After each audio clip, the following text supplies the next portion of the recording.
നിങ്ങളറിയാതെ നിങ്ങൾക്കൊരു വിപത്ത് വരും, നിങ്ങളറിയാതെ നിങ്ങൾക്കൊരു വിപത്ത് വരും. ആ വിപത്ത് വരുന്നതിന് മുമ്പ് നിങ്ങൾ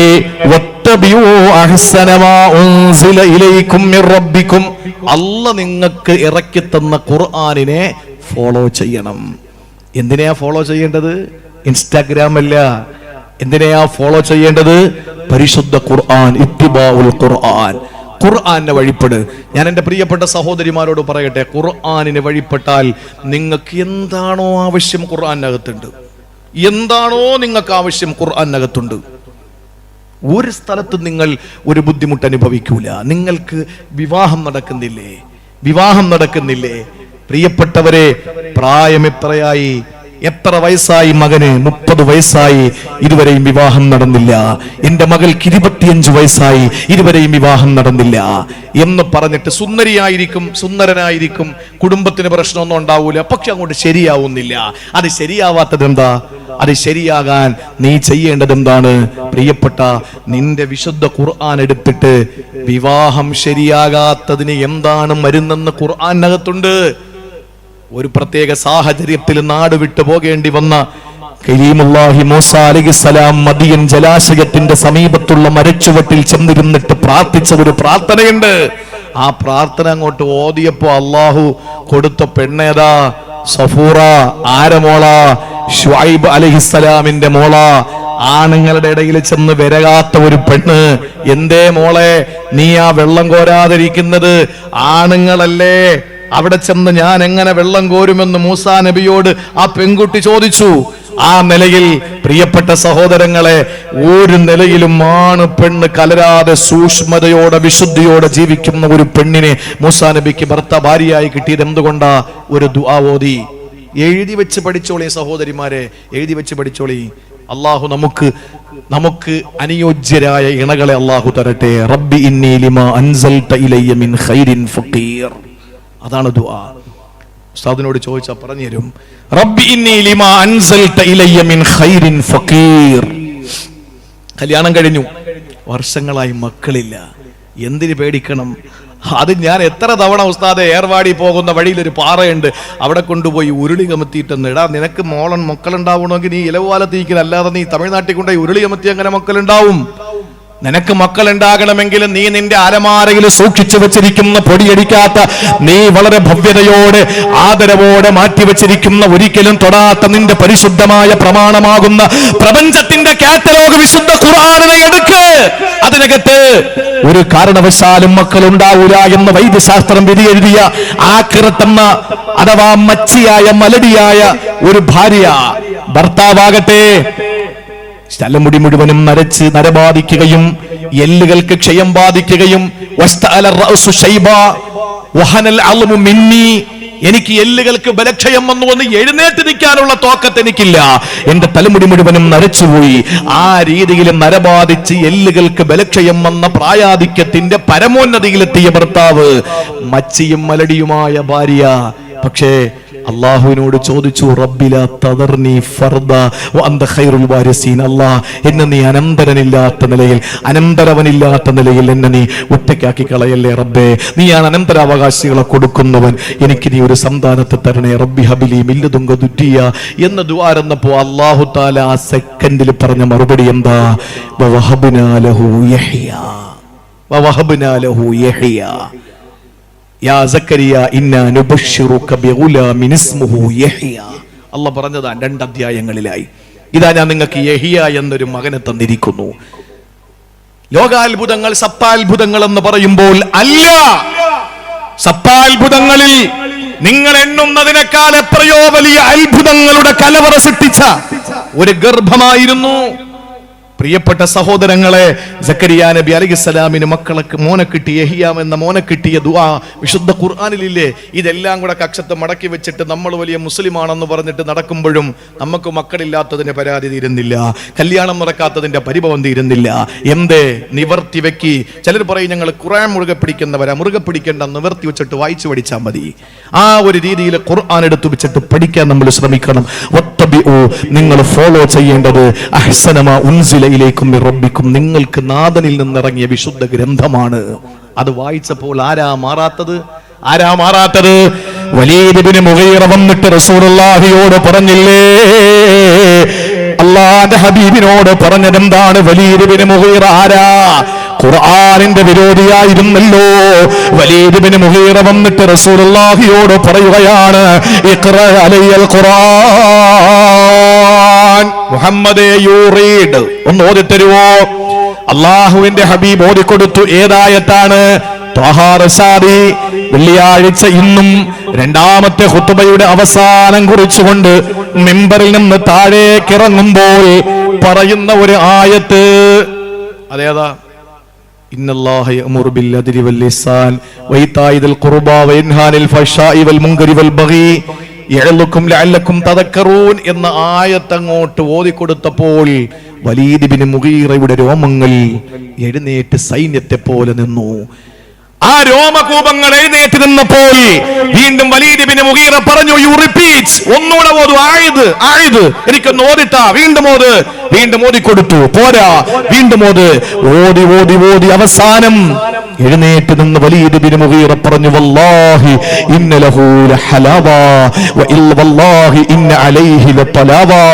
ഇത് വല്ലാത്തൊരു മധുരം തന്നെ, ഇത് വല്ലാത്തൊരു മാധുര്യം തന്നെ. മൊറോക്കയുടെ തെരുവീഥികളിലൂടെ നടന്നു പോകുന്ന മാസാമാസം ലക്ഷക്കണക്കിന് ഡോളറുകൾ ശമ്പളം പറ്റിയിരുന്ന യൂറോപ്പിലെ പോപ്പ് സംഗീതത്തിന്റെ കുലപതിയായ കാറ്റ്സീവൻ മൊറോക്കയിലെ തെരുവോരങ്ങളിൽ നിന്ന് വിശുദ്ധ ഖുർആനിന്റെ ഒരു ഭാഗം കേട്ടപ്പോൾ, ഇതല്ലേ ഏറ്റവും വലിയ സംഗീതം, എന്റെ സംഗീതം എത്ര പിന്നിലാണെന്ന് പറഞ്ഞിട്ട് ആ വിശുദ്ധ ഖുർആനിന്റെ ഇംഗ്ലീഷ് കോപ്പി വാങ്ങിയിട്ട് പഠിച്ചു. ഫാത്തിഹയും ബഖറയും ആലി ഇംറാനും മാഇദയും അൻആമും അറാഫും അൻഫാലും തൗബയും യൂനുസും ഹൂദും യൂസുഫും പഠിച്ചു. അവസാനം യൂസുഫ് എന്ന അധ്യായം എത്തിയപ്പോൾ ഈജിപ്തിന്റെ തെരുവീഥികളിലെ വിൽപ്പന ചരക്കായി ഒരു കാലഘട്ടത്തിൽ യൂസുഫ് നബി അലൈഹിസ്സലാം ഒരു വിൽപ്പന ചരക്കായിരുന്നല്ലോ. ഞാനും ഇന്നലെ വരെ ഞാനും മൊറോക്കയിലെ യൂറോപ്പിലെ സംഗീത ലോകത്തെ വിൽപ്പന ചരക്കായിരുന്നല്ലോ എന്ന് അദ്ദേഹത്തിന് ബോധോദയമുണ്ടായി. അയാൾ ഖുർആൻ പഠിച്ചു എന്ന് മാത്രമല്ല, അദ്ദേഹം പറഞ്ഞു അശ്ഹദു അല്ലാ ഇലാഹ ഇല്ലല്ലാഹ് വഅശ്ഹദു അന്ന മുഹമ്മദുർ റസൂലുള്ളാഹ്. കലിമ ചൊല്ലി എന്ന് മാത്രമല്ല, അദ്ദേഹത്തിന്റെ മാതാപിതാക്കൾ ഇട്ടുകൊടുത്ത കാറ്റ്സീവൻ എന്ന പേര് മാറ്റിയിട്ട് അദ്ദേഹം സ്വയം തെരഞ്ഞെടുത്ത പേര് തന്നെ ഹൃദയത്തിലേക്ക് ആവാഹിച്ചെടുത്ത സ്മര്യ പുരുഷൻ സയ്യിദുനാ യൂസുഫ് അലൈഹിസ്സലാമിന്റെ പേര് അദ്ദേഹം ഇട്ടു, യൂസുഫുൽ ഇസ്ലാം. ഇന്ന് നിങ്ങൾക്ക് ഗൂഗിളിൽ പരിശോധന നടത്തിയാൽ യൂസുഫുൽ ഇസ്ലാം എന്നടിച്ചാൽ നിങ്ങൾക്കറിയാം അദ്ദേഹത്തെ. ഈ അടുത്ത സമയത്താണ് അദ്ദേഹം മരണപ്പെടുന്നത്. ഒരു കൊല്ലത്തിനിപ്പുറമല്ലേ കാറ്റ്സീവൻ മരണപ്പെടുന്നത്? ഒരു കൊല്ലത്തിനിപ്പുറേ ആവുള്ളൂ. ഒന്ന് ആലോചിച്ച് നോക്കിയേ പ്രിയപ്പെട്ട സഹോദരങ്ങളെ. ആ രീതിയിൽ ഖുർആനിനെ നമ്മളൊന്ന് പഠിക്കണം. നമ്മളെ ഓട്ടോമാറ്റിക്കായി അതിലേക്ക് നമ്മൾ ലയിച്ചു പോകും. ഏതോ ഒരു ചുടുകാട്ടില് ചുട്ടരിക്കപ്പെടേണ്ട മലയാളത്തിന്റെ മധുരനാരങ്ങ മാധവിക്കുട്ടി. പ്രിയപ്പെട്ട സഹോദരങ്ങളെ, ഇന്നും പാളയം മുസ്ലിം ജമാഅത്തിന്റെ മൈലാഞ്ചി ചെടിയുടെ ചുവട്ടില് കമലാ സുറയ്യ എന്ന ജ്വലിക്കുന്ന നക്ഷത്രമായി കിടക്കുന്നതാരാ? പ്രിയപ്പെട്ട സഹോദരങ്ങളെ, നിങ്ങൾ അറിയണേ, മഹതിയായ കമലാ സുറയ്യ അറിയപ്പെട്ട ഏറ്റവും നല്ല നിലയിൽ ഇസ്ലാമിനെ പറ്റി പഠിച്ച് ആ പരിശുദ്ധമായ ഇസ്ലാമിനെ പറ്റി നല്ല നിലയിൽ മനസ്സിലാക്കിയ ഒരു സാധുവായ സ്ത്രീ വിമർശനങ്ങൾ നാലു ഭാഗത്ത് നിന്ന് വന്നു. ഇസ്ലാമിലേക്ക് ജനങ്ങളെ മിസ്കോൾ അടിച്ചിട്ട് കയറ്റുകയൊന്നുമല്ല. ലക്കും ദീനുക്കും വലിയ ദീൻ. നിങ്ങൾ ഓരോരുത്തരുടെയും മതത്തെ റെസ്പെക്ട് ചെയ്യണം, നിങ്ങൾ അക്സെപ്റ്റ് ചെയ്യാൻ നിങ്ങൾ തയ്യാറാകണം എന്ന് പഠിപ്പിച്ച പ്രമാണമാണ് പരിശുദ്ധ ഖുർആൻ. അതുകൊണ്ട് ആരെയും ഇങ്ങോട്ട് ആളുകളെ ആകർഷിപ്പിച്ചുകൊണ്ട് ഇസ്ലാമിലേക്ക് നമ്മൾ ആളെ കൂട്ടേണ്ട കാര്യമൊന്നുമില്ല. ഉള്ളവർ തന്നെ നന്നാകാൻ വേണ്ടി നടക്കുമ്പോൾ പുറത്തു നിന്ന് ആരെയാ കൊണ്ടുവരിക? പ്രിയപ്പെട്ട സഹോദരങ്ങളെ, അതുകൊണ്ട് കമലാ സുരയ്യയെ പോലെ, ഹീദർ മാത്യൂസിനെ പോലെ, ഇവോൺ റിട്ടിലിയെ പോലെ, മോറിസ് ബുക്കായിയെ പോലെ, ഫാത്തിമ ശബരിമലയെ പോലെ നൂറുകണക്കിന് ആളുകൾ ഇസ്ലാമിലേക്ക് വന്നുകൊണ്ടിരിക്കുന്നു. നെത്തോലികൾ പലതും പോകുന്നുണ്ട്, ദേശീയ പട്ടം കിട്ടുമ്പോൾ പോകുന്നുണ്ട്. പക്ഷേ സ്രാവുകൾ വന്നുകൊണ്ടിരിക്കുക ഇസ്ലാമിനെ പറ്റി പഠിച്ചിട്ട്. സ്രാവുകൾ ഇസ്ലാമിലേക്ക് കടന്നു വന്നുകൊണ്ടിരിക്കാൻ. അപ്പൊ അങ്ങനെ പരിശുദ്ധ ഖുർആൻ ഒന്ന് പഠിക്കാൻ നിങ്ങൾ തീരുമാനിച്ചു നോക്ക്. നമ്മൾ മാറും, നമ്മളെ മാറ്റും. ഖുർആൻ നമ്മളെ മാറ്റും. പലവട്ടം നമ്മൾ കേട്ട കാര്യമാണ്. ആദ്യത്തെ അധ്യായം ഏതാ സഹോദരിമാരെ? ഖുർആനിന്റെ ആദ്യത്തെ അധ്യായം ഏതാ? ആദ്യത്തെ അധ്യായം ഏതാ? തൊണ്ട നനയ്ക്കാൻ ചായ കിട്ടിയില്ലേ, പിന്നെന്താ പറഞ്ഞോളി. ആദ്യത്തെ അധ്യായം ഏതാ?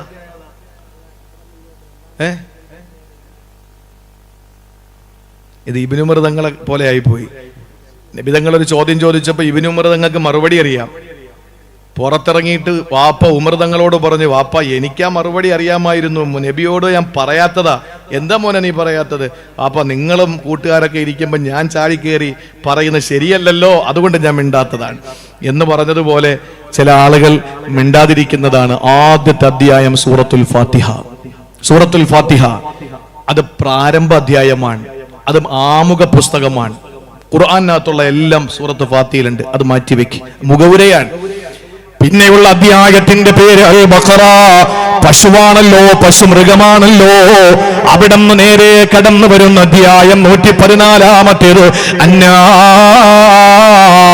ഖുൽ അഊദു ബിറബ്ബിന്നാസ് മലിക്കിന്നാസ് ഇലാഹിന്നാസ് മിൻ ശർറിൽ വസ്വാസിൽ ഖന്നാസ് അല്ലദീ യുവസ്വിസു ഫീ സുദൂരിന്നാസ് മിനൽ ജിന്നതി വന്നാസ്. അർത്ഥം മനുഷ്യനെന്നല്ലേ? മൃഗത്തിൽ തുടങ്ങിയിട്ട് അവസാനിക്കുന്നത് മനുഷ്യനിലല്ലേ? ഒരു മനുഷ്യന് ഖുർആൻ പഠിച്ചു തുടങ്ങുമ്പോ അവന് മൃഗതുല്യനായിരിക്കാം, പക്ഷേ അവന് പഠിച്ച് ഖുർആനിനെ ഫോളോ ചെയ്ത് അനുധാവനം, അക്ഷരം പ്രതി അനുധാവനം ചെയ്തിട്ട് ആ ഖുർആനിനെ നെഞ്ചോട് ചേർത്ത് വെച്ച ആ മനുഷ്യൻ അല്ലാഹു കൊടുക്കുന്ന പ്രതിഫലം എന്തെന്നറിയോ? മനുഷ്യത്വം എന്താണ്? ഈ ലോകത്ത് മനുഷ്യന്റെ വിശേഷണം എന്താണ്? ആ വിശേഷണത്തിലേക്ക് ആ മനുഷ്യനെ എത്തിക്കുന്നതാണ്. അതുകൊണ്ട് പ്രിയപ്പെട്ടവരെ,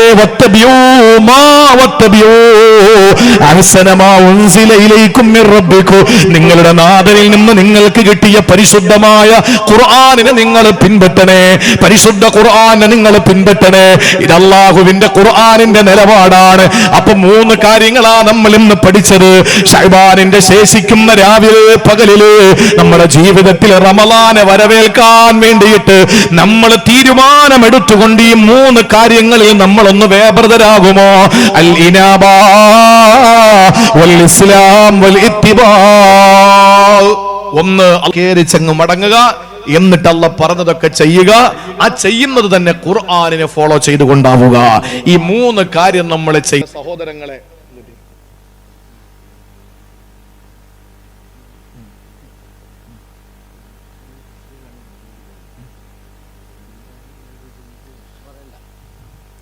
ഈ 3 കാര്യങ്ങളാണ് എന്റെ പ്രിയപ്പെട്ട സഹോദരങ്ങളെ ഈ പരിശുദ്ധമായ റമളാനിന് മുന്നൊരുക്കമായി നമ്മൾ ചെയ്യേണ്ടത്. അത് ചെയ്യാൻ അല്ലാഹു തൗഫീഖ് തരട്ടെ. അത് ചെയ്തില്ല എങ്കിൽ നമുക്കുണ്ടാകുന്ന 3 കുറവുകൾ, 3 ബലഹീനതകൾ, അല്ലെങ്കിൽ 3 വിലാപങ്ങൾ വിശുദ്ധ ഖുർആൻ അതിന്റെ അടുത്ത 3 ആയത്തുകളിലായി പരിചയപ്പെടുത്തുന്നുണ്ട്. അല്ലാഹു നമുക്ക് ഈ ചതുർദിനങ്ങളിൽ നാളെ അതുകൊണ്ട് ആ 3 കാര്യം കൂടി ഞാൻ ഒന്ന് ഓർമ്മപ്പെടുത്തുകയാണ്. ഈ 3 കാര്യങ്ങൾ ശ്രദ്ധിച്ച് നമ്മുടെ ജീവിതത്തിൽ ഉണ്ടാക്കിയെടുക്കുക. അള്ളാഹുലേക്ക് സർവ്വതും ഏൽപ്പിച്ച് മടങ്ങ്. എല്ലാം സംഭവിച്ചോ ഈ തമ്പുരാനെ, ഇനി അൽ ഇസ്ലാം, ഞാൻ ഇനി നിന്നെ അനുസരിച്ചോളാം. വൽ ഇത്തിബാ, നീ ഖുർആനിലൂടെ എന്താണോ പറഞ്ഞത് ഞാൻ ഫോളോ ചെയ്തോളാം. ആ 3 കാര്യങ്ങൾ ചെയ്യുക. ഇല്ല എങ്കിൽ, നേരത്തെ ഞാൻ പറഞ്ഞല്ലോ, ഒരു വിഷയം ഉണ്ടായാൽ നമ്മൾ എന്താ ചെയ്യുക? ആദ്യം നമ്മൾ ആ കുറ്റം അങ്ങ് ഏറ്റെടുക്കും. സംഭവിച്ചു പോയി, നീ എന്ത് ചെയ്യാനാ എന്ന് പറയും. അല്പം കൂടി അതിന് ഗൗരവം കൂടുകയാണെങ്കിൽ നമ്മൾ എന്താ പറയാ? ഞാൻ മാത്രമല്ലല്ലോ തെറ്റുകാരൻ, നിന്റെ ഭാഗത്തും ഇല്ലേ തെറ്റ് എന്ന് പറഞ്ഞിട്ട് ആ തെറ്റിനെ ആരാന്റെ തലയിൽ കൂടെ വെച്ചു കൊടുക്കാനുള്ള ശ്രമം. പിന്നെ 3-മത്തത് ഏതാ?